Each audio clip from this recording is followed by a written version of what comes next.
We are live as we speak. So we're up and running there. I'll give you a confidence monitor. There you go. Nice. Should be good. I can use all the confidence I can get.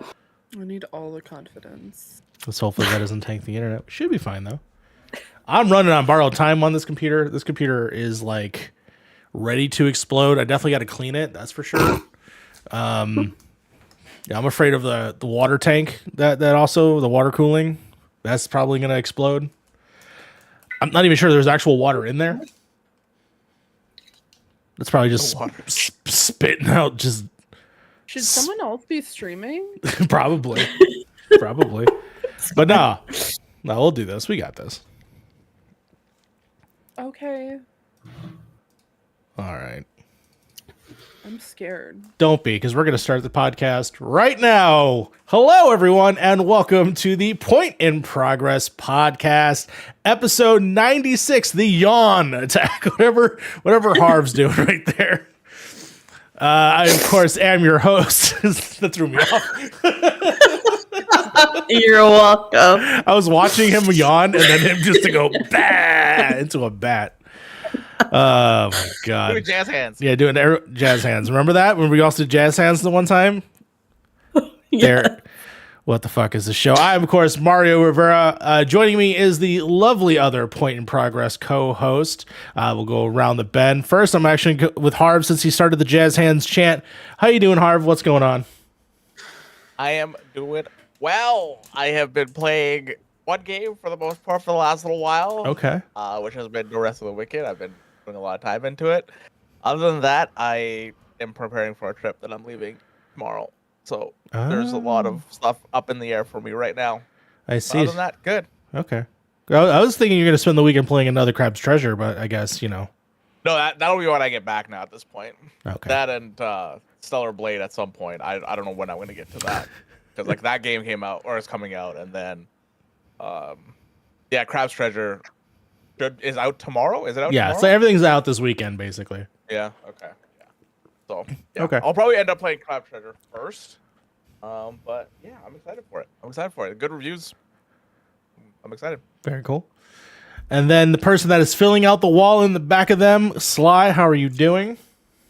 I'm great. I just have one more thing to put up, Okay. but I need to buy a frame for it, and I am broke, so I haven't bought a frame for it yet. And Frames then the can be wall will be expensive. finished. We love to see it. That's only like my posters have now been framed. I have a couple of my big Kraken ones in front of my TV. I might post a picture in our Discord. But then I still have all my prints. Those have none of them have been framed. So we'll get there. But how am I? I am underslept, undercaffeinated, and not thriving. Little manic. It's fine. We're fine. It's going to be a great show, though. I have so many things to talk about, and y'all just have to deal with it. Well, it wouldn't be another manic episode unless it was, of course, another recording of the podcast. So congratulations for being here. And returning to the show in non-ghoul form, we, of course, have the lovely Fee. How's it going, Fee? It's going well. Thank you for introducing me as the non-ghoul on the podcast. As last week I did make an entrance. It did not go very well. I was very sick, and I'm not going to lie, I don't remember half of what we talked about. So I was... Me neither. Yeah, I was dealing with a fever. I was sick. Not going to lie, I'm still not 100%, but I wanted to come on the podcast today because I missed you guys so much. So I'm really excited to be able to sit down and talk to y'all for the next few hours. I'm going to completely throw off Mario's game and hard pivot. Speaking of ghouls, can we talk about how What's-His-Face was a little bit hotter as the ghoul than his, like, old regular person form? You're talking about, of course, Walton Goggins, a.k.a. Cooper Howard, a.k.a. The Ghoul, in the Fallout TV show. Ghoul could get it. Okay. Oh, facts. 100%. Thank you. That was the whole point. They even pointed that out to him, and he's just like, honestly, we were trying to make him a little bit hot. And the problem is he went like full tilt. That was the thing. Like he went full. It's because he was like the morally gray character that you could tell that like he had some like niceties, like at least a nice bone in his body, but he'd been like so run down over 200 years of dealing with like just the wasteland in general. I would probably be really jaded as well if I had to deal with what he had to go through. So I totally understand. But yes, completely. I think I know when it happens too, where people start having that realization about themselves is when he revives a character, when he heals a character. And then all of a sudden it's like, oh, he's not that bad. and then you just start falling in love with him a little bit slowly but surely throughout the episode. There's also one scene specifically where it's very kinky if you think about it in a certain mindset of him making someone drink some radiated water. Oh, 100%. Yeah. No, that whole sequence of them walking through. Yeah. Yeah. Yeah. So...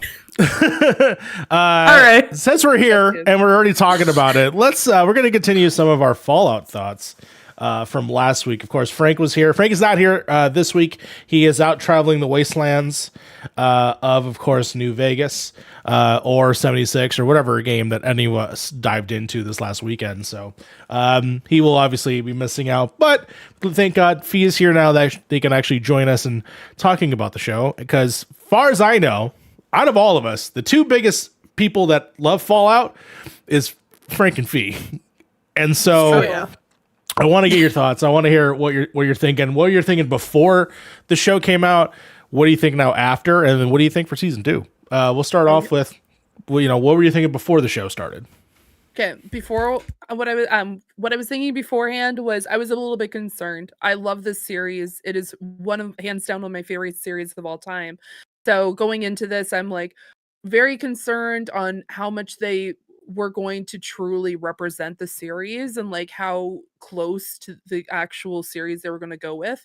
And so I was just like, mind you, they've done phenomenal with The Boys. They've done fantastic with other series as well. The one with John Cena, I always forget the name of it off the top of my head.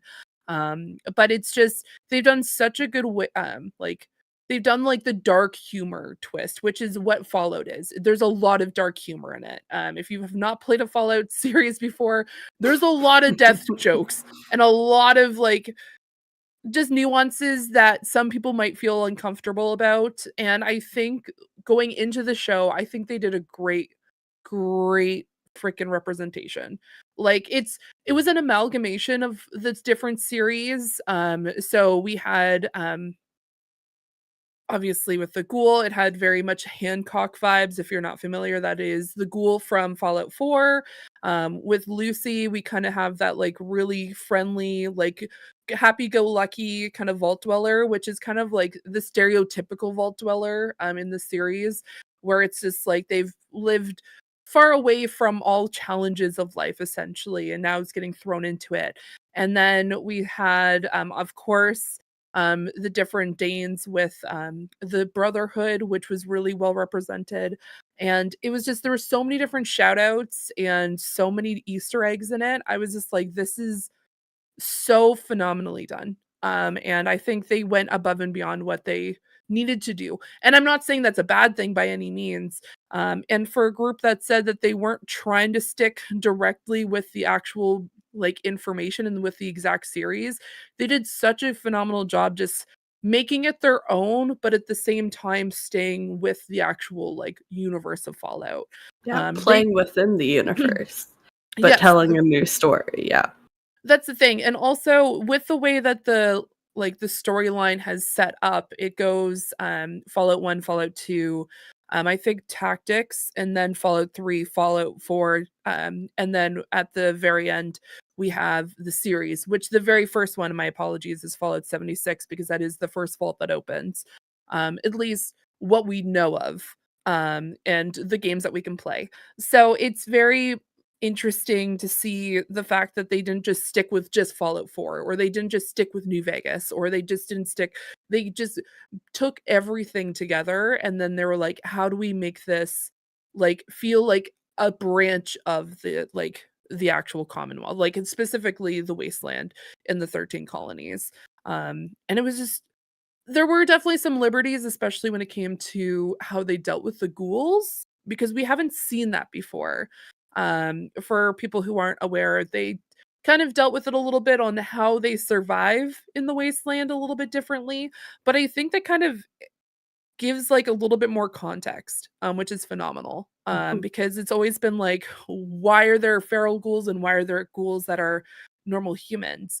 We've never really gotten that explanation before. Mind you, does it stick lore wise? But you know what? I love that. I think that it could be treated differently. It might be like for myself, I was even thinking like maybe it depends on like how much drugs you're taking, like whichever it might be. Because honestly, Hancock was known for being just a cesspool of drugs. If you've ever played Fallout 4, he's known for going on the heavy on the drugs a lot.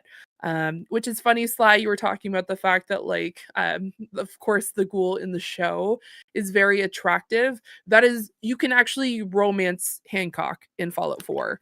Love that for you. And which is very funny because a lot of the Hancock girlies are just like, you guys finally understand why we romanced him. Because a lot of people are like, why'd you romance Hancock? And now everyone's just like, the ghoul though. Yeah. So I support the Hancock girlies. Like, get your bag. Like, I respect it. Exactly. I mean, he was dressed up like a general in the actual like the the War of Independence, but it's cool. He's just living his life, just living his dreams. But no, I was blown away with how well they did. And I'm so excited for season 2 with the information that we got at the very end and also what we got to see. I'm not going to spoil it for anyone who's watching. But for people who were a little bit hesitant about watching it, go and watch it. You're going to love it. Yeah. And I think that it's... Yeah, go ahead. No, you go. I was just going to say, it's a testament to the quality of the show that you have the super fans who are having a great time, and me who has like very limited exposure to Fallout is also having a great time. Like, I've played Fallout Shelter a lot, but none of the mainline Fallout games. And so of course I'm in the game space, so I know like some of the factions by name. Like when we saw the Brotherhood, I was like, oh, that's them. When we saw the Institute, I'm like, is this the Institute? I'm assuming so. That one scene by a railroad, I was like, isn't there a railway people? And then it wasn't, and I was just like, okay, fine, we're moving on. But yeah, the fact that you can be so true to the world and the lore that we've already seen for those diehard fans, but also make it like approachable to new fans is really well balanced, I think. Absolutely. And that's what I'm like, from what I've heard from people like yourself, of course, and others who may have not been interested in Fallout before, a lot of people are getting introduced to Fallout for the first time through the show. Which I appreciate the fact that it was very much like it gave nods to the other series. And of course, and by series, I mean the games. But for people who've never played this, there's some shows when it comes to like gaming, or like if you go into a series that has like a pre-existing background, whether it's in literature or if it's in gaming, or if they had 5 or 10 movies associated with it, because some people might feel a little bit overwhelmed if they want to like watch like WandaVision, for example, because they've never maybe some people have never watched like MCU before, stuff like that. So I was so fucking confused throughout WandaVision. It's fine. Exactly. And that's the thing. But with Fallout, people who love the series are having a blast with it. There are people who've never watched or played, by watched, I mean, they've never played a Fallout game before, and they're loving it too. So I think it's a real big testament to the actual creators of the show, that they did such a phenomenal job. Shout out to them. Also, isn't it what's fun, also really very funny is like one of the Nolan brothers made this. Yes. So his brother made a movie about the atomic bomb last summer, and now they're making the show of like, what happens if you drop the atomic bombs? Like, I saw someone comment that on TikTok, and I'm like, oh my god, this is insane. Like, my mind was blown when I found that out. I was just like, oh my god, what? Like, I didn't know it was I didn't know that there was a connection, because sometimes in Hollywood there's like people with the same last name but they're not related, but they're brothers. What were they talking about? Like, just a family meal, and they're like, one of us has Oppenheimer, one of us has Fallout. Like, oh my gosh. I did hear in an interview that apparently that Christopher Nolan does play video games, but not as to the level as, his brother. But they did say that like at one time they actually had Chris over and they all played Rock Band. So that, I think that's cute. Nice. The director of Inception. Harv, I think you're Rock Band movie coming out soon. yes, exactly. That would be great. Also, shout out to Kyle MacLachlan. Can we just give Thank him you. a shout out? Yes. Because he Can did we? such a great job. Oh my gosh. So freaking good. And I just love it. That is the overseer. Hey, Yeah, no, he was great.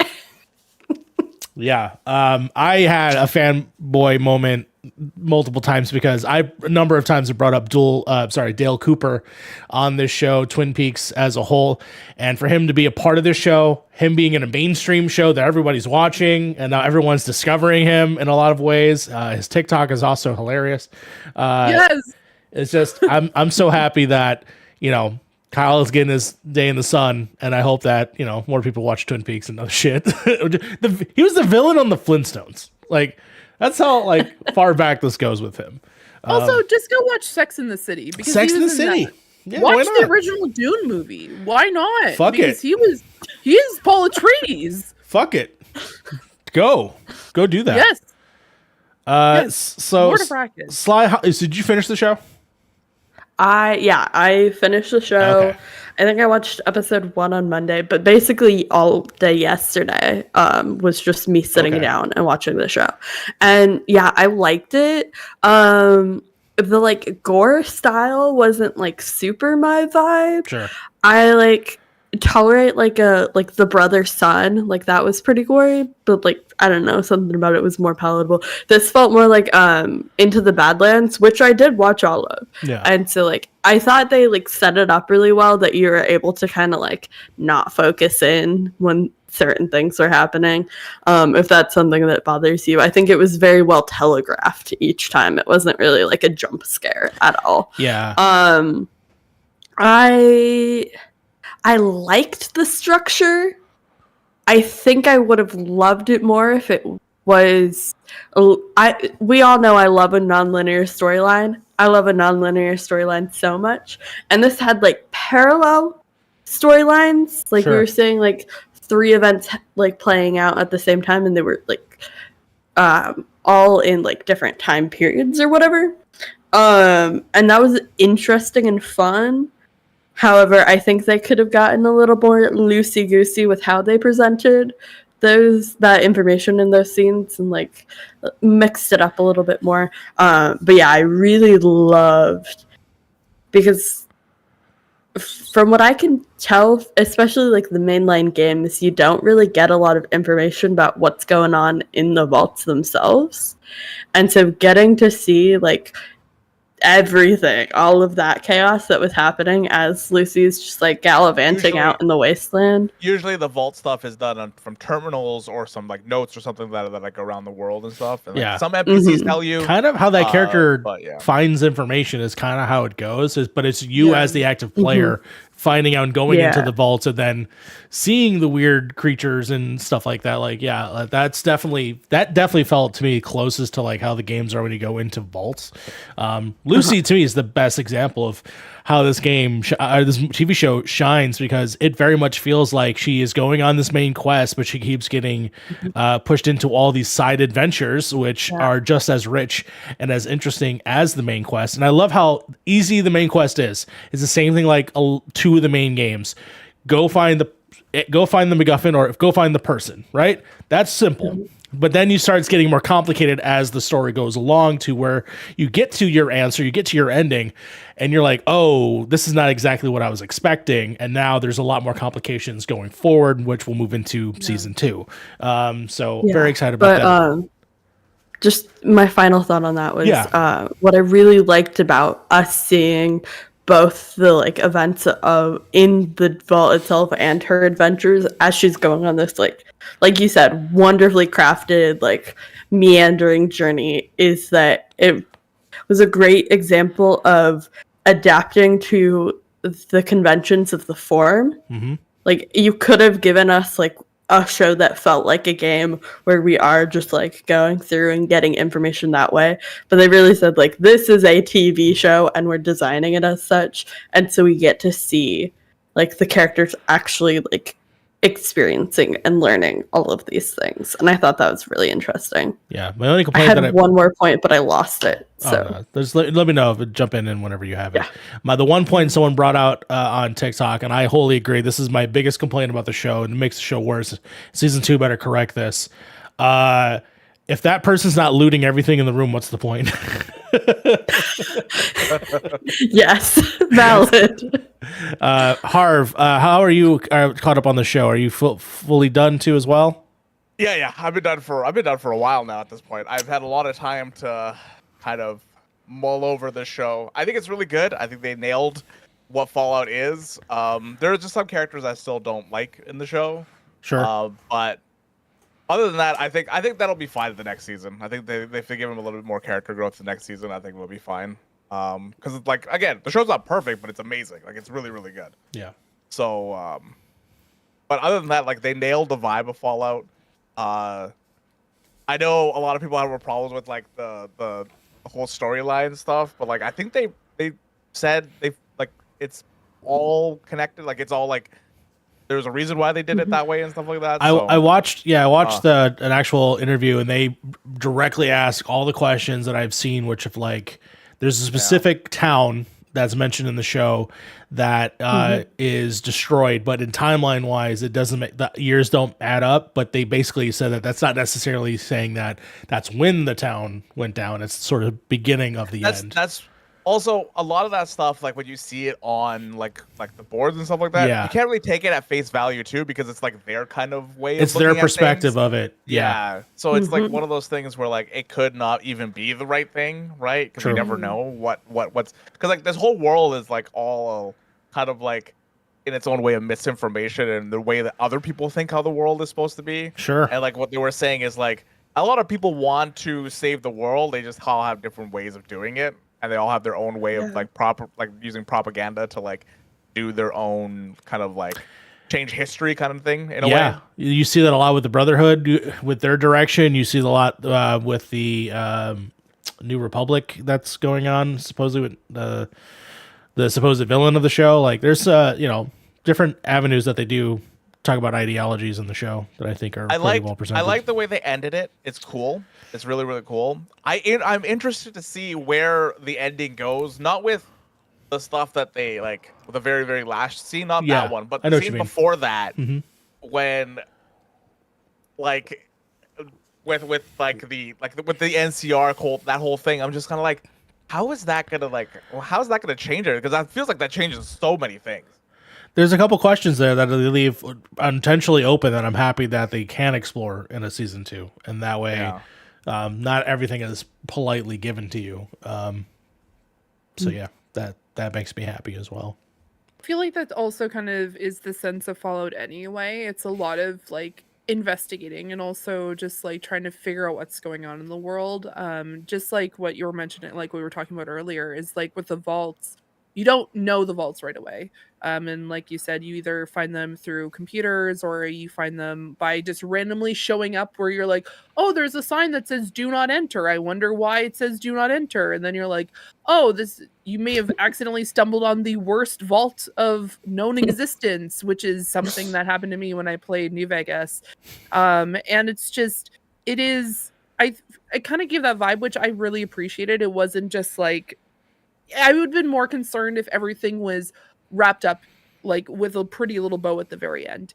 It left us with a lot of questions, and which I think is the way that it should have played out. I feel like it definitely made people like more interested to be like, what's going to happen? Why are we here? This is really cool. And for the people who've played the games before, you're just like, holy shit, we're here. Like that's what a turn, which is fantastic.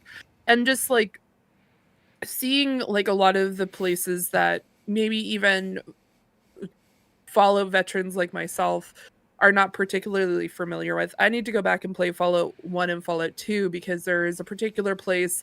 I'm not going to talk about what happens in this place, but with Shady Sands, for example, that is from Fallout 1 and 2. Yeah.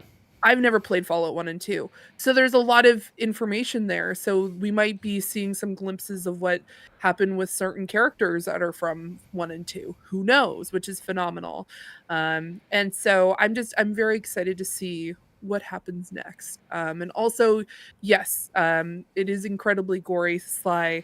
And I honestly was super happy about it because that is how it is in the game. Oh Like, yeah. if you- No, I was fully expecting it. Like I understood like the aesthetic that was going Yeah. into this. Like I was Is- prepared. But like for I- the people who maybe weren't, like it's a good warning to have.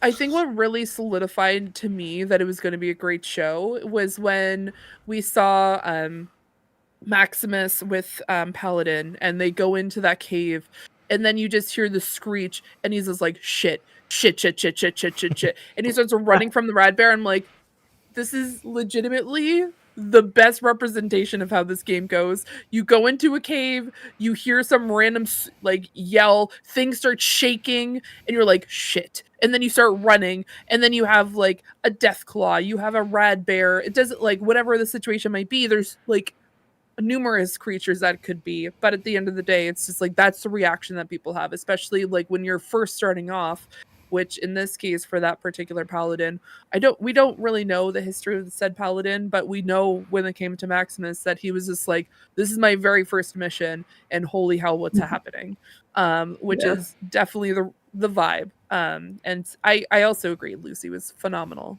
She's definitely how I would have definitely thought that my character in Fallout 4 when I first played was like very like prim and proper, thought everything was going good for her.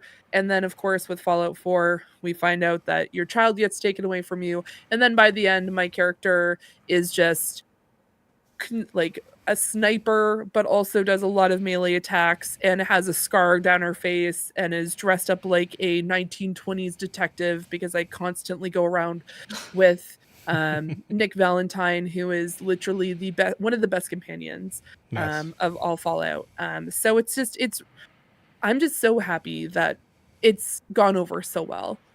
Which has been fantastic. Mind you, there was a 1 hour long video that I saw Hassan react to where this Oh guy my just God. like ripped the show I saw apart. that one. And I was just like, I watched like 15 minutes of it and I'm like, I can't watch this anymore. Like, you are obviously not liking the show for the wrong reasons. And for that reason, I'm turning.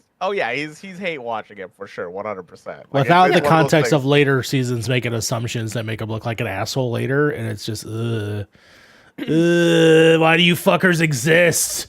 I don't understand. Right? You know what I don't understand is why on earth Amazon thought releasing this series on a Wednesday was a bright idea. And like, listen, now that I watched the show, I agree probably dropping as a full season was 100% the move. Like, the episodes were strongly structured and there was enough of a hook to like get you to click on the next episode, but not necessarily enough of a hook to tide you over for a week. So like, drop as a full season, whatever, that's fine. But a Wednesday, when everything you had advertised was Friday, just like, Yeah, did So, they drop it what 2 was days up with that? earlier? They Yes, dropped it so 2 what days happened- early. why? So what happened was they originally were supposed to be releasing on the 12th, and then they're like, Mhm. no, actually we're going to release it on the 11th. And then the day before the show comes out, they're like, we're going to release it on the 10th instead. Why? I don't know. Why And on also, earth? I'm not going to lie, I wish it wasn't released all at once. I think they should have done the 1 to 2 episodes per week route. I think that it would have led to deeper discussions about the series, and it would have allowed people who it may have been them releasing it all at once, so people who weren't like Fallout enthusiasts or like Fallout veterans, or I like to say Wasteland veterans, that it's easier to consume that way because there's a lot of like less questioning, like, okay, But that's the fun of it, though, right? It's questioning it, the fun of it. I agree, but for people who have never watched it before, they're probably like, "What is happening?" But also at the same time, was Westworld released weekly? Yes, No, that was weekly. it was weekly. Yeah, Okay, that was weekly. okay. Well then, HBO's but weekly. but then you could take the Fallout aesthetic out of the show, and it's still a good show. This doesn't need to be a Fallout show. You could take that out, and it's still a really, really well shot, well written show in itself. I'm not gonna lie. I don't know if I'd watch it if it wasn't Fallout. That's valid. If you would watch if it wasn't Fallout, watch it in Badlands, which I'm not saying is as good of a show by any means, but it is a fun time. I mean, I probably would at the end of the day. But it has Oliver Stark. That's the only reason I watched it. Fair. Either way. Yeah, great. I did have one final thought. Sure. About the Brotherhood. We don't like the Brotherhood, right? Okay. But also, okay, fine. But also they had a non-binary character in there, and I was like, slay.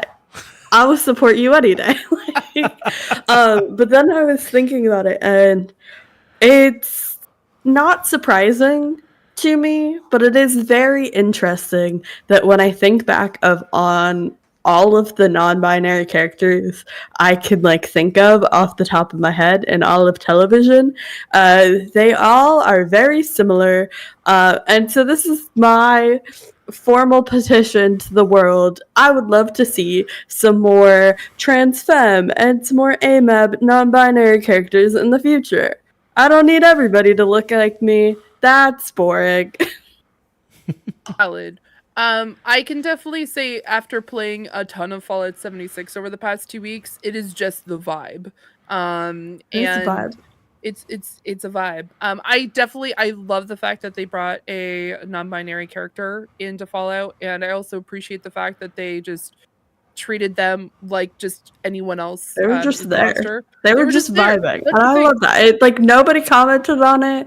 They just existed. And that's honestly my ideal representation. I don't want to be perceived. I just want to exist. I mean, very fair. Well, with Fallout, that's definitely the vibe. And I mean, the Brotherhood, I personally, now here's the thing. The reason why I'm not a fan of the Brotherhood is because in Fallout 4, I was trying to go into the Brotherhood of Steel location. And they did Nick Valentine dirty. And they were just constantly hating on him. Mind you, he is technically a synth.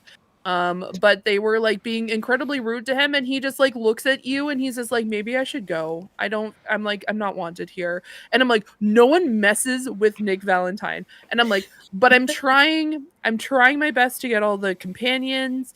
So I send Nick to our base, and I'm okay. Our settlement, as Preston likes to say, another settlement needs your insistence. I mean, they need someone like that on season 2, by the way, but I digress. But I had Paladin Dance as my companion, and all of a sudden, during one of the quests, he didn't disappear. And mind you, I do understand why he disappeared in this specific sense, because he was a part of a specific storyline. But he goes through the floor, and then he's gone. No explanation. He just went through clipped through the world and they're just Paladin Dance. Am I right? And there's just down. That was the last time I opened up Fallout 4. I was so mad. I was just I can't play this game anymore. I just wanted to get this particular companion who I didn't like in the first place because they were very rude to Nick Valentine, who is my favorite. And yeah. So yes, they are. It really depends on what side of the. I mean, I don't like them. Yeah. I'll say it here. I'm playing it now, and I'm their whole thing is that they're a militarized family, which whatever, yeah, it's fine. But their whole thing is that they want to hoard all of technology for themselves, and I'm not down for that.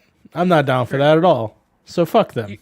Do you know what I'm down for? What are you down for? Being the cult leader of the Mothmen. I mean, that is just what I want.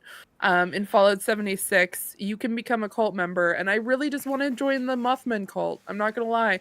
And I've seen the Mothman, well, not once, but twice, and he's adorable. He's just like this shadowy black figure with red eyes, and he's just like stalking you a little bit, and then you turn around and you're like, "Hey, buddy!" And he's just like he flies away, and you're like, "Bye-bye." So That's incredible. I'm just like, this is the best. And also, as a side note, I'm loving Fallout 76 because I'm dressed up like a ranger. Well, let's So talk I about look- that a little bit because Sure. we played together, me, you, Frank. We did.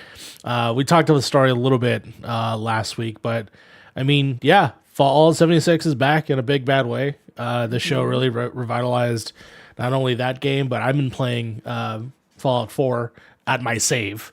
Found out my son's a super space racist, so I'm gonna have to take him out in a big bad way. But yeah, no, I'm having a blast. I do want to jump back and play more 76. We did a whole mission together. It turns out the ending doesn't matter depending on how we play it. So that actually was kind of cool. So I could play it my way. Fee could play it hers. Frey could play his. And we could progress forward in that. And yeah, I'm looking forward to playing more adventures in that game for sure. Yeah. No, I've been playing with you too. I played a little bit with Lucas, and then I've also been playing with Sean Capri, and it has been a lot of fun. I'm gonna be honest. I've come to the conclusion that I am just gonna consolidate everything to one character rather than having three. Sure. Mostly because what we did learn is if you're doing a quest with the group, it doesn't affect what the other person does. So that was the biggest thing. And I'm like, at the end of the day, then why am I doing three characters that all look the same? So I've decided to go with the Three first character. identical characters. It's essentially three identical characters. So I'm sticking with the one I made with Sean because one, it's on my side, it looks like the character's name is Fiona.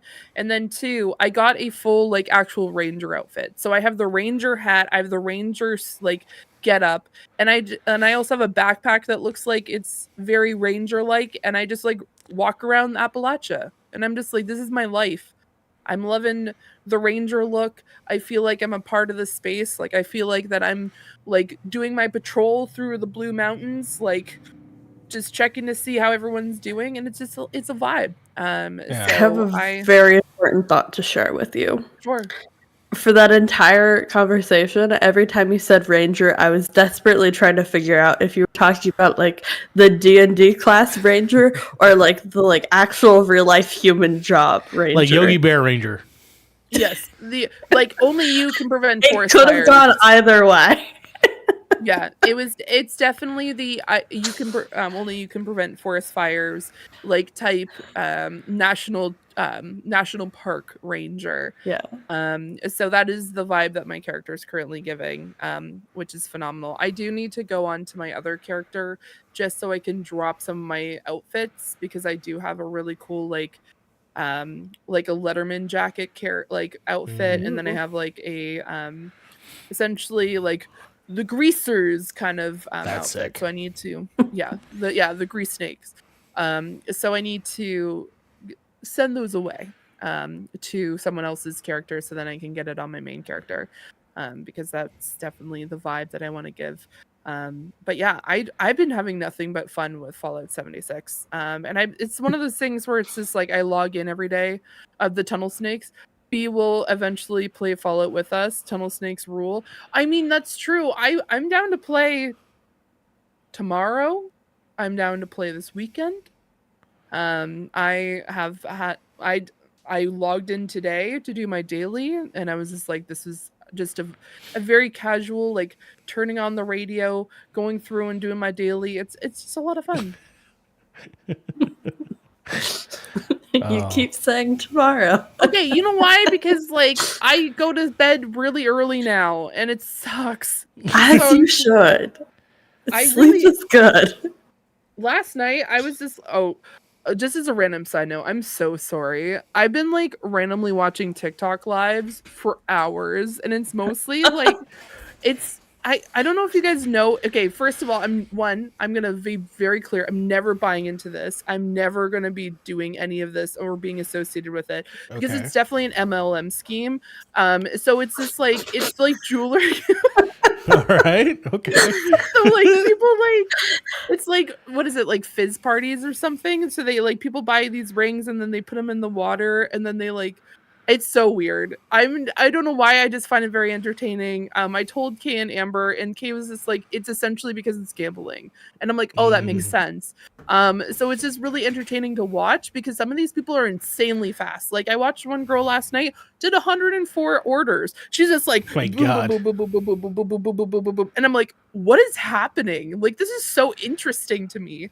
No interest in purchasing anything there. Yeah, it's Gotcha. IRL gotcha. And so they talk about the rings or the jewelry, and then they have like different sets and different things that you could get. I'm like, holy moly, there's so much going on there. Frank, I know there was a random left turn, but no, you're good. happened. I want to. Frank, of course, is in our chat. Frank said, "Buying anything on the TikTok shop is a Ponzi scheme." Frank, I'll let you know that I bought a T-shirt with a cowboy skeleton wrangling a gator, and it was the best shirt I ever bought.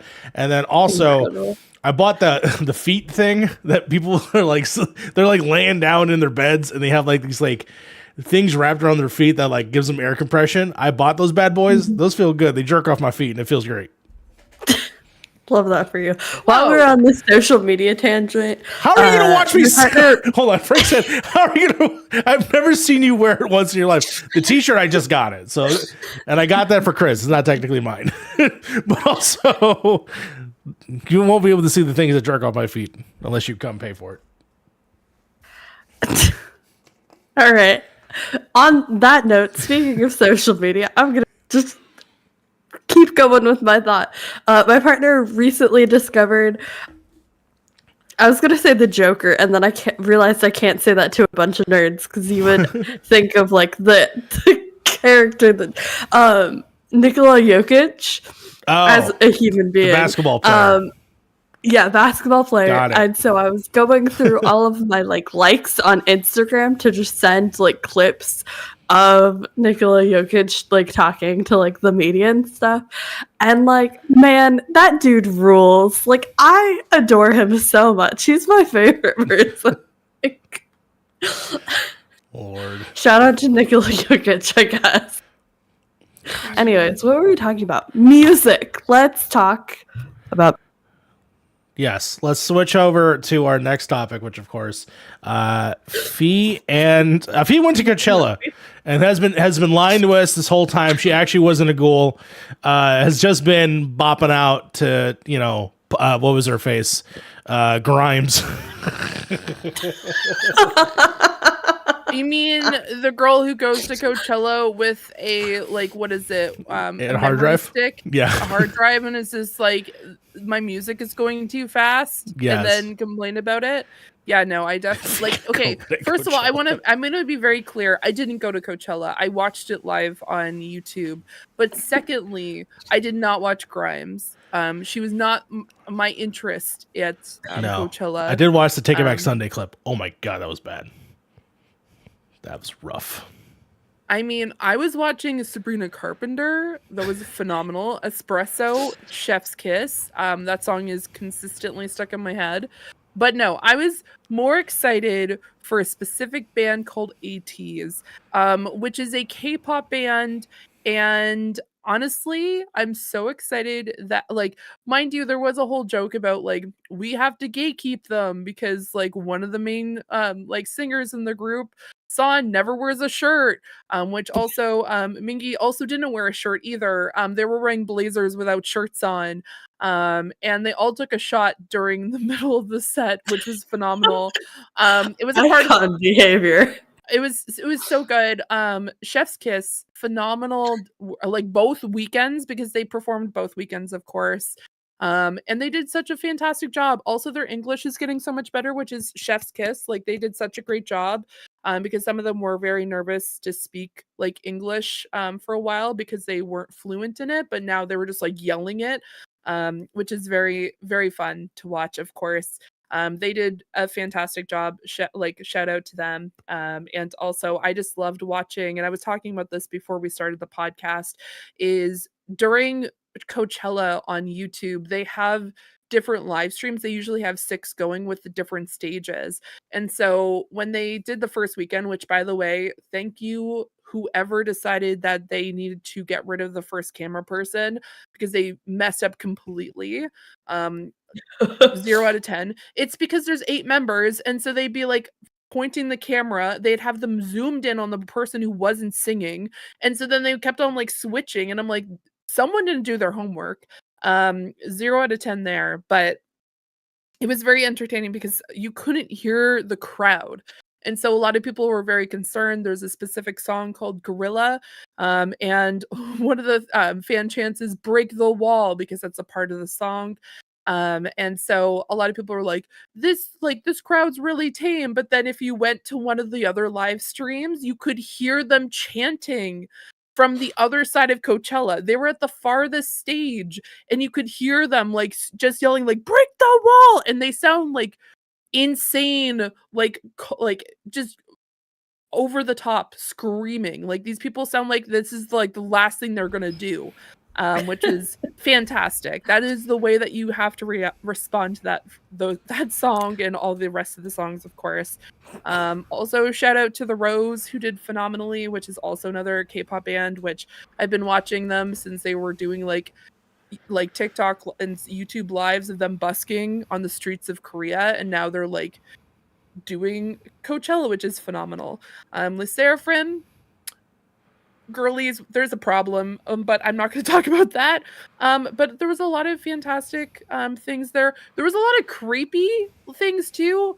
I was watching a part of it with Kay, and there was one, it was clown something, and guys, I'm not gonna lie, we were very confused at what we were seeing because it was a lot of people dressed up like clowns, with clown makeup, and then it was a lot of non-verbal sounds, but then in the background they were showing different pictures flashing, and some of them were surgical, actual in someone's chest surgical. And I'm we just sat there looking at it because we were waiting for ATs to come on the first weekend.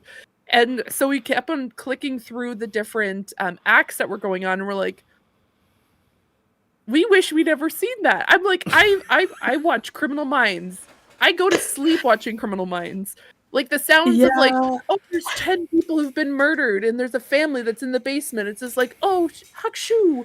But that was disturbing. Oh god. I was in high school during the killer clown spree here in Washington.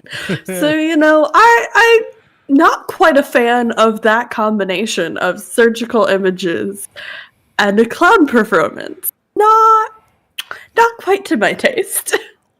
No, it was definitely not the vibe. I don't remember them, and that is probably going to be the way that I was going to say, you never figured out what it was or what they were a part of. It was just something they were playing.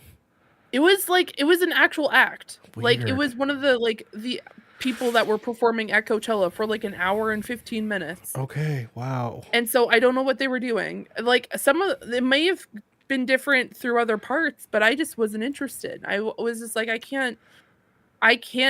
First of all, I just don't like clowns in general. Anonymous duo Clowncore. I think it was the Clowncore group. There we go. Harv, have you heard of this Clowncore group? The only clown group I know is the Insane Clown Posse. Oh, that's right. We got fellow juggalos here. Yeah, that's the only clown band I know.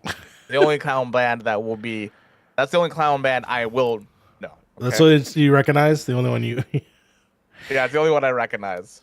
Which I guess is also recognized as a gang.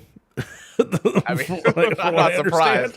Not surprised. That's either way. Other than that, you had a good time? Phenomenal time. Honestly, the main acts that I was looking for was ATs and the Rose. So I am thoroughly impressed by how they did. Shout out to all of them. 10 out of 10. And if you have the chance to, definitely go watch their sets because that is phenomenal. Especially the ATs one, because it was over the top. Also, people don't understand that they actually, like, when they debuted as a pirate K-pop band, an international. So they, like, their very first one is called Wonderland. Oh, Sly, this is why you should probably listen to ATs, because their last song that they do, like, did the set was Wonderland, and one of the parts, one of the members, Songhwa, comes out with a full sword and starts singing and walks down, and they have like do do do do do do do do do do. So they played that New World Symphony while they're like walking down, and they're like singing oh my god, it's phenomenal. 10 out of 10. The vocals, flawless, stable, super shit. I could talk about them for hours, but I'm not going to. This isn't an AT's podcast. But shout out to ATs. All right. Because we all need another podcast in our lives. I think we need Fee introduces me to K-pop podcast. I'm down. I'm sending you Wonderland. You're gonna love it. Incredible. Oh my All right. goodness. I'm sure I will. But yeah, I discovered K-pop exists for the first time. Okay, I'll be right back. Okay. No worries. That is mostly a joke. However, a while back, Fee sent to our like group chat an article or something about a deaf like K-pop idol group. And they had their debut recently, and that was really exciting. And it was great, and it was cool. And I watched it, and I was like, yeah, that was cool or whatever. And then a couple days later, I was like still thinking about them, and then I just like went on a deep dive, just like fell down the rabbit hole. I was like, let's watch everything like this group has done together so far. And it's been fun. It's great. Like I mentioned off air, I'm horrible at learning new people and like recognizing faces and stuff. But it turns out I'm really good at clocking deaf people and what sort of assistive technology they are using. And so that's the way I can differentiate all of the people. And there's only 3 of them, which helps. It's not like there's like 7 or 9 new people I have to learn about. Exactly. Well, guess what? ATs has 8 members, but we'll get into that at a later date. 3-member K-pop band is actually like K-pop group is actually very rare. I was gonna say usually they're bigger, right? I think they said they started at 7 and a bunch of folks dropped out. Yeah, and that happens. Like when it came to 17, originally there was supposed to be 17 members, but then it went to 13 because some of the members were incredibly young, and there's other reasons why other members left. But yeah, very rare. It's usually between 4 to 8 is around the sweet spot. So usually that's about the range. Of course, there are bands that have more because we see with NCT, which has too many members, and we have, of course, 17, who has 13 members, and you'll find out why they have 13 members at a later date. It's because they have 13 members, 3 units, 1 team, 17. So it's very interesting to see a group that has a smaller set of people, but it's great to see that they are bringing a different representation, of course. Because a lot of people are like, how are they going to perform if they're deaf or like hard of hearing? Because some people are just not aware of how they would be able to perform that way, which is great. Like it's of course a very like for people who aren't aware, and also the fact they all have cochlear implants. Even then, they don't. One of them has 2 cochlears.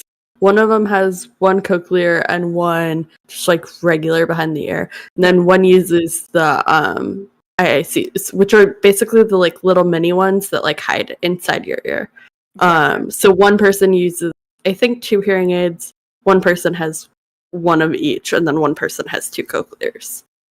So yeah, like they all, and they've talked about videos, they all have like very different levels of hearing, and so like learning how to like work with that and like who can hear what, like making that accessible, it's really fascinating. As somebody who did dance with hearing loss, seeing how accessible their setup is makes my heart very happy because I did not have that level of access at all. So yeah, it's really cool to see everything they're doing to make such a successful group, and it's really interesting to hear them talk about like how they record their vocals and like figuring out like matching pitch and stuff. So like I was also in band, and so like when my hearing started going, like really practicing on like your like mouth shape and matching it to a tuner, so doing the same thing with the voice is really interesting to see. But yeah, it's fun. I love seeing deaf people thrive. I'm having a blast. Everybody go check out Big Ocean. Yeah, go check out Big Ocean. Yeah, it's also really interesting because a lot of K-pop groups in the past have also done some sign language when they can. BTS is known for it. When it comes to Permission to Dance, they did a lot of the sign language in that music video. And when they perform Permission to Dance, and of course, one of my favorite songs by Stray Kids, they use the sign language specifically for "I Love You" because that's what 143 is. So that's why, like, when they perform that, they also use a particular hand language, like sign language. My apologies there. So it's like it's very interesting that they are now bringing this into the forefront, which I'm really happy about. And it's really cool that that is a part of the group. It's not like obviously something that defines them, but it's something that makes them different in comparison to other groups that are out there. Because we already have like I'm surprised that this hasn't happened before because we already have a VTuber group.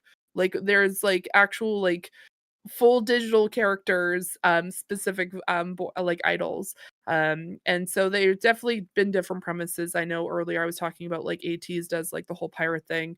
Usually there's people that are like usually the like leader, which of course with like ATEEZ they actually don't have a leader, they have a captain because of the pirate premise. And you're not allowed calling him the leader, he's the captain. But everyone like in this particular case, I don't think they have a leader for this trio, but it's really cool to see like their dynamic already. I've been watching some of their lives, which has been really great. And whenever they can answer any questions, they've been really prominent to do that. They've been like active on TikTok lives, which is very interesting because a lot of idols don't do that. It's usually on like Weverse or Bubble or other platforms, not usually TikTok. So it's very interesting to see that they're like really utilizing social media as well. Of course, they know like other like performers and other groups know about TikTok, but they don't use it as much as they do when it comes to lives. Usually they'll post a bunch of TikToks, but not do lives. So it's really cool to see that. Yeah, it's fun. I'm excited to dive in. Harv, how do you feel about K-pop? I leave it or take it. You know, I don't have anything against them. I don't have anything for them. Or you know, it is what it is for K-pop for me. He just You like just really love butter. Yeah, I like butter. Butter's great. You know? Oh my gosh. One of these days, I'm just gonna send you a bunch of specifically the Butter album because they had like 7 different versions of Butter, which includes a Christmas version, a electric version. Oh, they have so many versions of Butter. There's so many butter. I can't believe it's not butter. So much butter is happening. So it sounds like Harv needs a Butter album sent to him, which is fantastic. But yeah, no, I understand. Like for some K-pops, take it or leave it. I'm just happy that one of my fellow co-hosts is also being open-minded for K-pop now, because I know Frank has definitely done that in the past before Frank comes out of the woodwork and starts saying like, I've listened to K-pop, which I appreciate. Did they make a song called Gi? No, they did not make a song called Gi. Also, what type? That's the next remix. What is the hat that's kind of sick but also hyper Canadian? It is the Blue Jays. It's the Toronto Blue Jays. It is Lucas's hat. I stole this hat. I was just like, I want to wear this hat for the podcast. And so I'm currently wearing Lucas's hat. It's a great hat. It's a great hat. Oh, Mario's still not back yet, so I'm going to once again hijack the podcast and force y'all to talk about Taylor Swift. Much enthusiasm in the chat. How Hi, we're here. This is we just got a release of a double album from one Taylor Swift, and it was the first like real release since I went through and learned about all the things Taylor Swift and like did that whole deep dive with We'll Throw the After Party, and it's great. This is like my album, and I didn't really like get like what people meant when they said like this is my album, and then this album came out and I was like, damn, this is my album. So that's great. I finally understood the hype. It only took like 15 years. It's fine. But yeah, it's fun. It's great. I got to live react with JJ, which we've done for multiple of her releases, but it was the first one where I like actually like understood like the references and like knew what was being talked about and could like really like follow along with like the story arc of the album. And like that is such like a fascinatingly different experience, like listening experience, than like going through the album and then being like, okay, now tell me all of the things and the lore and the context of like society at the time that I'm missing around this album. And like that was a great way to like learn, right?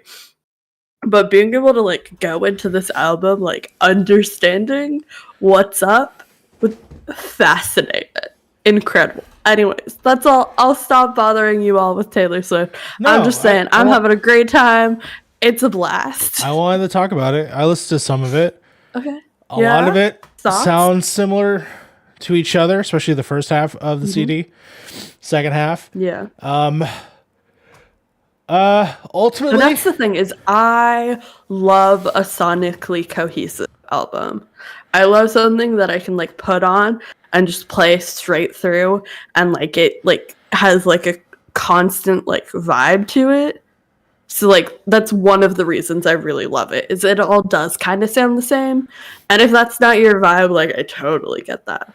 that's fine. I like that, at least that for this Taylor Swift album, you know how like everyone has their Doctor Who. This is your Doctor. This is your Taylor Swift iteration. You know, she's been doing, you know, new albums and then re-releasing old albums, doing whole types of stuff. I will say there is a few things that that I learned about the album after the fact that I do find interesting. Like there's one specific quote, I think, from one of the albums where she didn't have one of her ex's things off, like the tracking, and then she was still watching where he was going, and all I could think about, yeah, and all I could think about is, and I was just like, are you doing that from your plane? Are you doing that from your jet? Like, how does that work? Yeah, no, that was definitely interesting and like also kind of relatable. You know, if you share your like location with partners, and then like sometimes you're just like, I'll check in on what's going on. But yeah, last thought about this album that I have to share with the internet is immediately after finishing the album, I was like, wow, this one song really reminds me of this one human being. And so the next morning, I'm in a like hockey Discord, and I commented like, can't wait for like all of the edits to the song. And somebody had already made one, and it is literally perfect. And that edit has been stuck in my head ever since. I've watched it like maybe like 30 times at this point. I watched it twice while I was walking to work, and it is just drilled into my brain. And it's an edit to the song Florida, and it's about a very specific hockey moment around a very specific hockey player, and it's so good. I want to eat glass every time I think about it. And just like, if you're not listening to Florida and like having like the images from the 2020 All-Star game like playing through the back of your eyes, like what are you doing with your life? The edit's so good. If you want it, message me, I'll send it to you. It's delicious. Harv, didn't you have some thoughts on this album, on Taylor Swift? Because I know that you're surrounded by Swifties all the time. I mean, my ex is a Swiftie. She was going wild. She was going wild. At some point, we gotta get an album that isn't about a breakup, right? At some point, it's gonna happen Here we go. with Taylor Swift, right? I mean, that's kind of her brand. Yeah, I wouldn't say like I think all of her albums are about her, like her particular point in life, and a lot of that is revolved around the romantic entanglements throughout that period of time. I would say like obviously not every song on this album is about like a relationship. Yeah. But there are multiple relationships that are featured heavily. Yeah. And I think it's just like this album specifically was very much Taylor saying, this is the album I want to make. Like, I don't want critics to be involved with this conversation. Yeah. So they only got the first half. So everything they had pre-written was irrelevant 2 hours after the album. Right? That's what I'm getting is like, this album isn't for like getting other people to like Taylor Swift. This is about Taylor Swift fans just enjoying the album. There's like very few like single potential songs on this. It's 31 tracks, which is hefty, but it really is just like, I don't know. I'm having a blast. Yeah, I'm trying to think of like other double albums or 2 different albums that come together as a piece. I know that she previously did, of course, was it Folklore and is it Everlong was the last one? Evermore, where they're kind of like 2 pieces of the same coin in a lot of ways, like they're sort of A-side, B-sides. The other things that come into mind are System of a Down had a sort of double album where it was Mesmerized and Hypnotized. That's my Taylor Swift double album. When that came out. Obviously, the other example is Red Hot Chili Peppers did Stadium Arcadium, where that was a double album. And a lot of times, there are artists that are just releasing music strictly just not because of the commercial value of it, but mostly because people would appreciate it. Yeah, adding to the double album, I don't think they would consider it, but I personally consider Save Rock and Roll and ABAP. Okay. From Fall Out Boy. That feels like a double album to me. Yeah, roughly like the same time frame. So, yeah, I don't know. I'll say this: I put on Midnights. It's my go to sleep album. I put on this song. Well, I put this song on or the CD on. I wake up and the CD's still going. It's that long. But I'll respect for all the Swifties that discover it or start to, get involved. If this is your first, congratulations. I mean, as someone who's pining for another My Chemical Romance album, I'm happy you got a double. Yeah. I was thinking about it, and this is number 11, and I was like, oh shit. The odds of us only having 2 more, like, not including the re-releases, are very good. And I was like, all right, good for you. Yeah, it's undeniable at this point that she is in the pantheon of icons when it comes to music. I will look forward to her eventual Fortnite festival when that eventually happens. I think she might be too big for Fortnite. That's possible, to be honest with you. Yeah. That's honestly. But yeah. No, I was just gonna say, I agree with Harv. This album was not made for the rest of the world. It was made for Swifties, and for that reason, not for you. I'm fine. Happy for you guys. I am very I would like to say I'm a big fan of music. I listen to a lot of different genres.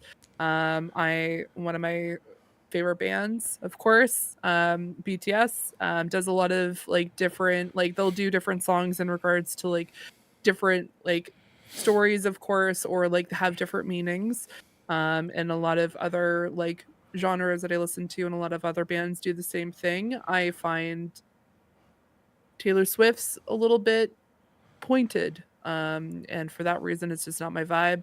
And I also agree with Mario, it sounded the same for the most part. It was, and that was, I think that was my initial, like, and I understand it's just very interesting to release 32 songs just 31. pointed to your fans. Sorry, 31. Yeah, no, for sure. And like, I don't know. I don't have a lot of like no skip albums for Taylor Swift. Like, I think my only previous one would have been Reputation. It's the only one that I will like sit down and listen all the way through. And that is because like so often her albums do have like a little bit of like everything of like the different like styles of songs she writes. And this really was like this is the sound, this is the vibe, and this is like what we're playing in it a little bit, but that's mostly what you're getting. And again, that's not for everybody. It's perfect for me. I do this thing where I keep a running playlist of all my like favorites, like my top like songs on all of her albums, and most of them are usually about 6 to 8 songs per album.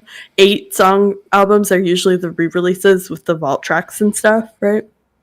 And I added 12 songs from this album directly onto my favorites. Okay. Like immediately. Like I like doubled like the normal amount. So it's yeah. It is really interesting. There is like a conversation going like how would you have designed it? Like what you would have cut if you were making this a single album. And JJ, my co-host, did a great poll of like breaking down what he thought like a 13-track album would be, and it really just like proved that like even if you did that, you're losing like some of the like best songs on this album. Like you can't really like trim it down and keep the like experience of this album. So yeah. Yeah, no, I appreciate it. I will definitely say I've seen some very interesting responses to people about this album. And it got to a point where I was concerned and thought a particular fan was very rabid, because she was sobbing and like drooling at the same time while she was sobbing about this in her car. Like she was going off. Like she was like screaming and crying and like salivating. And I'm like, girly, it's a 31 track album. I get it. I was very interested to see people's reactions when they were listening to it. I saw a few clips. It's very interesting. Yeah, it was very scary. Not gonna lie. No offense to her. Like, you're probably a very nice person, and I'm trying to be as nice as I can because I do understand that I'm also a K-pop girly, but I'm also not. Yeah, like I go hard for things, but like I don't know. I guess I wouldn't go that hard on the public internet with my face attached. Yeah, to it, there's definitely an element of like it being maybe performative, but also like, yeah, you're definitely putting that out there for yourself. Like, I understand there are rabid fans for everybody, right? So like, if you go to festivals, you're gonna see that they're the first persons at the, waiting all day in the front row because they got there first and they were not moving. They're waiting for their very first person. Like, there's definitely people like that. There are people that, I mean, I'm gonna tell a story about my sister. I won't say who she is. But we went to the Warped Tour, and she brought a notebook that like not even notebook. I'm sorry, it was a binder of just like cutouts for magazines of like Gerard Way, and brought that to the Warped Tour for a reason. Like just had that on hand, and they never got a chance to like show that to anybody, but they just had that because they were so rabid of a fan that just the idea chance that maybe I think they'll see it, like they'll have that. So like, people can get to a certain way of fandom that I could see that seems to the onset of like, a little little out there, but people are just honestly just mostly coming from a fan of like, this is the one thing that they have going on in their lives and it's making a difference for them in that moment. And I think that if this is the album that they're pinpointing, I mean, that's fine. This is the new going rabid and salivating over Taylor Swift is the new fainting in the audience the Beatles perform. right? Like that's on TikTok. Yeah, it's definitely it adds an extra level to that for sure. Oh. All right. Well, I still like Midnights. About my only last two comments is I really still like listening to Midnights, and then I immediately was like, you know, what other like pop music that I like growing up, and then this thing popped up on my ad that I had like a discounted code for some vinyls, and immediately I bought Spice World because Spice World fucking rules, and I'm very excited to get that as a vinyl. But anyways, Harv, I wanted to talk to you for a second if you're available. Yeah. You're doing something this weekend. What are you doing? Can you talk about it? But I am going out of town this weekend. Yes. And you're doing stuff. I'm doing personal stuff for this weekend. Oh, I see. Yeah. It's not like it's like for like a job or anything like that. It's for I'm going out to I got F's eyes just like no, I'm going out to go see a cousin, and then I'm going to go out and see somebody out there as well. So I'm going to be out there for about 3 days. Okay. Just see how that goes. Out where? Calgary. I'm going out to Calgary. Yourself. Oh, fun. Yeah. Okay. I haven't been out to Calgary in years. It's been years since I've been out there, so I'm excited because it's been a while. Yeah. That's really the only thing. That's fine. That's pretty much my weekend. Who's in Calgary still? Everybody I know has left that team. Nazim Kadri? I thought you were talking about this. Is he still on the Flames? He is. He still plays there. Yeah. Okay, I think that's the only Flame I can name anymore. Because my go-to would have been Hanfin, but he's gone. Yeah, he's in Vegas now. Oh, the dude that they traded. Chuck Mackenzie Weegar, is he still there? Yeah, he's still there. Yeah, Weegar's still there. Yeah. I mean, the trade with Kachuk. You knew it. Yeah, because he came from Florida. Yeah. Okay, I can name two Flames. Name the. Are you gonna say something, Fee, or no? No. As Iron Mouse likes to say, no. Jesus. Yeah. I don't know. I'm excited. I'm excited to go and then come back because coming back, there's I guess so much to do. Coming back for like game wise, it's gonna be kind of crazy. And then the only thing I've been doing for the last week is No Rest for the Wicked, which is in early access. I've been playing a lot of that. I put about 30 hours into it so far. A really, really good ARPG that is a Souls-like. Okay, I was wondering about that because I've seen a lot of footage of it. It looks gorgeous. From what I've seen. Art style is gorgeous. The voice acting is so good. Yeah. It's by the people that did Ori, right? Yeah, it's the Ori people. The only thing is that it's in early access, so like if you're looking for like a finished product, it's not there yet. So give it about a year. For what we've seen so far, it's promising. It's very, very promising. Okay. Nice.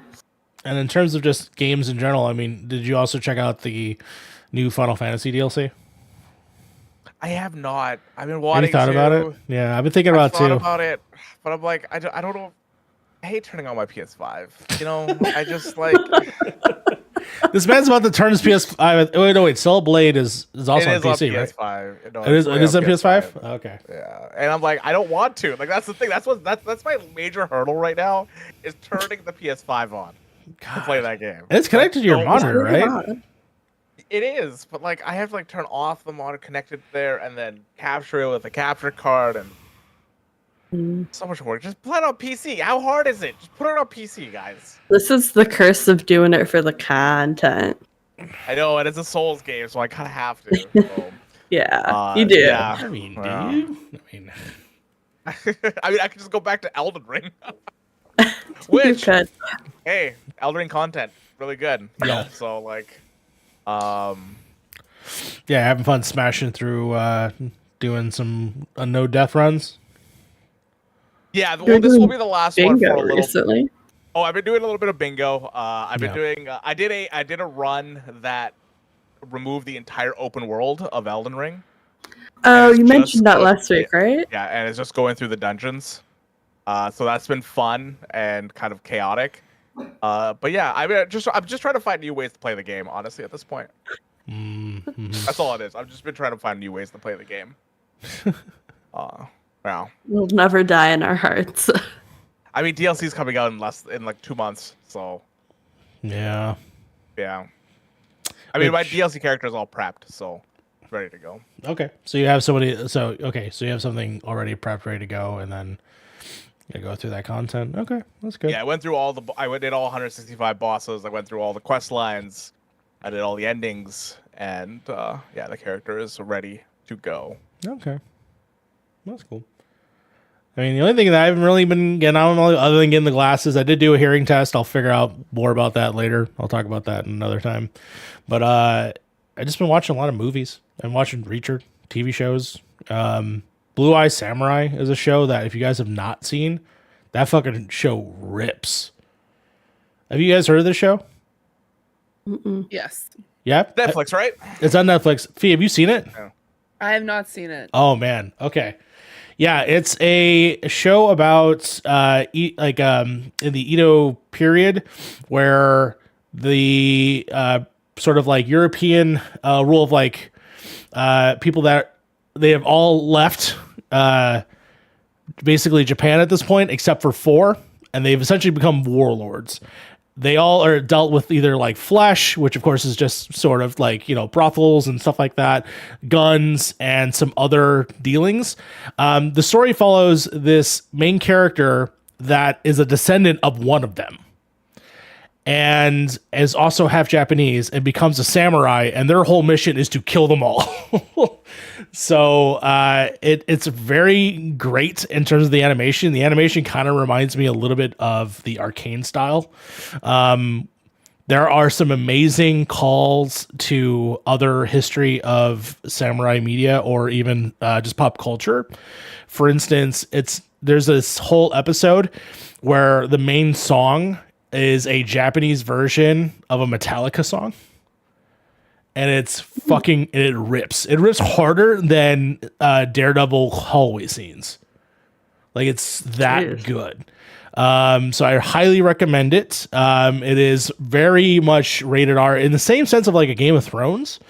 But it's so beautifully done and very funny. Their whole entire cast is actually like actors that I'm happy that have come back and like gotten to do things. Like, for instance, the original Shang Tsung from the Mortal Kombat movie is a character. Brenda Song is a very interesting character.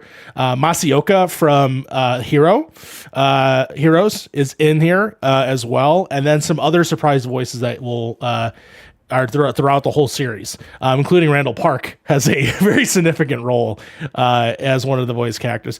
Kenneth Branagh plays the main sort of white gentleman that you deal with in this season, and he's fucking terrifying, and he's so great at what he does. It's only like 8 episodes, if I recall correctly. They're about an hour long a piece, and it's some of the best shit that I've seen in a long time, and I'm very much looking forward to when they do season 2. But yeah, it's a must watch if you have time to like download that to your computer when you go traveling. Definitely check it out, or just throw it on. The first episode has like a callback to like Kill Bill. It's so fucking good. Nice. Yeah, that'd be the one I recommend the most for sure. And then I watch Reacher, which is also a very throwaway show, but it's the most throwaway show that I enjoy. It's my cop show that doesn't really have cops in it. It's great. There you go. I mean, all I've been We love a cop procedural that's not really about the cops. No. Cops get pissed off all the time on the show. It's awesome. I've been watching Criminal Minds quite substantially. I just got to season 12. Where are you at? Okay. I'm on season 12. So sadly, we lost Shamar Moore, who plays Derek Morgan, who I ugly cried. You went to SWAT, right? Yeah, he went to SWAT. Yeah, he's the producer, direct, like he does all the stuff for SWAT. But I was very upset. I didn't think I was going to be as upset. However, mind you, was I freaking excited when I saw Tyler join the cast. I freaking chef's kiss to her. She's such a phenomenal actress, and she was only a part-time character in season 11, which was there was a very interesting choice, because usually when they've had to replace other characters, like what happened, for people who are unaware, there was Emily Prentice, who is Bae Love by icon. Yeah. We love her. Chef's kiss. Oh my gosh. I have thoughts of her. Anyway, I digress. So they replaced her for 2 seasons after she left with a particular character named Blake. And then she ended up leaving because she didn't sign back on. Then they brought on Jennifer Love Hewitt for a season. And then she My beloved. she joined for 1 season and then left, which in a sense I understand why she left, because of the situation where her character went throughout the season and then the ending. Anyway, so yeah, I was upset when Shamar Moore left. But I'm also really excited because I also know that Emily Prentice is coming back for season 12 for a negative purpose, because she's replacing Hotch, because Thomas Gibson got fired, which now we all found out the reason why he got fired in the first place was because he kicked a misogynistic asshole, which is very he should have stayed on, but they fired him. And didn't give him a correct ending, which 0 out of 10. But yeah, it has just been one of those things where I've just been just watching it all the time. It has just been kind of like my comfort show in a way. Lucas is kind of disturbed by it because I'll be falling asleep, and it's just a serial killer who's taking people and putting them in water supplies for no reason, other than the fact that his girlfriend took herself out of the picture when she was upset going to a park, and I'm saying that instead of something else.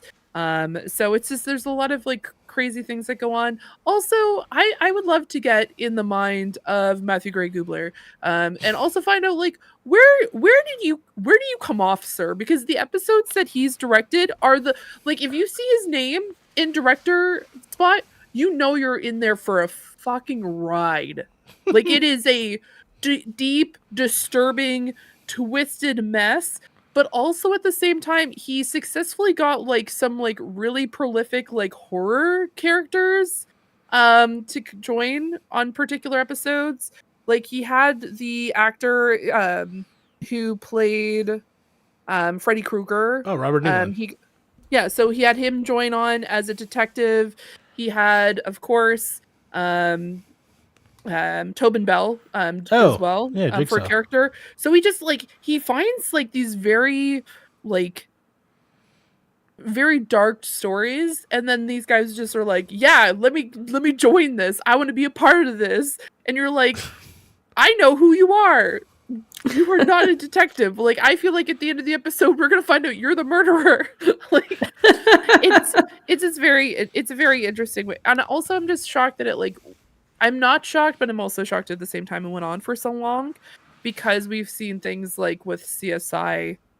It did really well, which, by the way, they backhanded CSI in one episode, because it was just, they were in a particular, they were in Las Vegas. And what's funny is they're all from CBS. And it was an episode where it was Emily Prentice and Rossi walking on to a scene, and they're God, it's such a mess, because they had the police tape and it looked like it had been trampled and stuff, and they're those CSI guys thinking they can be police officers and just going in and acting all cool, but that's not their job. And I'm that is a backhand to CSI crime scene investigation, which is very funny. God, I need to finish White Collar. I ended at a very particular point, and it made me sad, and I didn't want to. So I just stopped watching it. And people say, that's a fine place to stop. But also, I should finish White Collar. Yeah. I also think you'd like it. Art crimes. Yeah. Right? Yeah. I would be down. I mean, I don't know. I've just been maybe I definitely need a palate cleanser after Criminal Minds, because it's been very dark and twisted. I would recommend Reacher. personally. If you have access to Amazon, I would check out Reacher. However, it is also dark. There's some dark shit. If you've never watched Psych before, Psych is another one. great palate cleanser. Great palate cleanser. Frank in the chat is correct. Burn Notice is another great one. It's another great palate cleanser, primarily because it has Bruce Campbell in it. And Psych is very funny too. I mean, I'm down to watch Burn Notice. There's a Twin Peaks episode of Psych. There is, and it's amazing. It's really good. I mean, I was watching Blacklist for a while. I watched all of Bones last year. I caught up on 911 and 911 Lone Star. I have not caught up on 911. It's I'm fine. not. I haven't watched the newest season. We only get because I only watch it through Disney Plus, so we get the season when it all comes out at once. So I've been watching hockey, right? I've been watching the playoffs, but I've been watching them on like Telus TV and stuff, and they have commercials. And I saw the Chicago commercial, which was all 3 Chicago shows, and they just call it Chicago Wednesdays. Really? Yep. That's awesome. Yeah. It's like referred to as like one Chicago or whatever, and it's like all 4 shows. I say 4. One of them barely lasted. Remember that time I was super hyper fixated on the Chicago universe and then got like 4 seasons deep and then never went back? Yeah, me too. You've definitely seen the episode where my cousin's been on. Every time I see that, I'm like, the Chicago, because like I'm I guessing haven't they're all watched it connected. forever. I'm guessing they're all connected, right? It's There's the a whole CW. spreadsheet? It's the CW of all of they're all connected. Of just the city of Chicago. Yeah, straight up. Like it's straight up the case. I want. Oh, sorry. Oh no, go. No, I was just gonna say I want to just shout out Amber, mostly because the other day her and Harv were just talking about hockey. I had no idea what was happening, so she proceeds to explain it all in K-pop terms, and like Love that. I was just like, they brought on Jay, which like is a particular singer, and so it was very much a very like surreal moment of me truly understanding what was going on, because she explained specifically in BTS and hype terms, which is phenomenal. Thank you, Amber. You know for what's doing that. really hard? What? Watching the playoffs when your like primary team absolutely did not make the playoffs. Like I have other teams I root for, right? And like some of them are in the playoffs, but every time I sit down to watch a game, I'm like, could have been the Kraken. It couldn't have been this year. Playoff next year, a whole different level though. It's just different. It doesn't matter who's playing to me. It's I know it doesn't matter, but at the same time, oh god, that Battle of Florida, it's getting spicy. Yeah. Oh yeah. The Oilers Kings redemption match also gets spicy. Redemption. They beat them 3 years in a row. I can have hope, okay? Oh boy. Well, I can have hope that this podcast is now, in fact, over. I want to say thank you all for joining us here. Of course, this has been episode 96 of the Point in Progress podcast. Of course, I'm going to go around the channel here and let everyone know where we can find them. We're going to start with Harv. Harv, where can people find you on the net? You can find me here, Point in Progress, obviously. Every week. And then you can find me at Beard in the Hair pretty much everywhere else. YouTube videos, Twitch streams.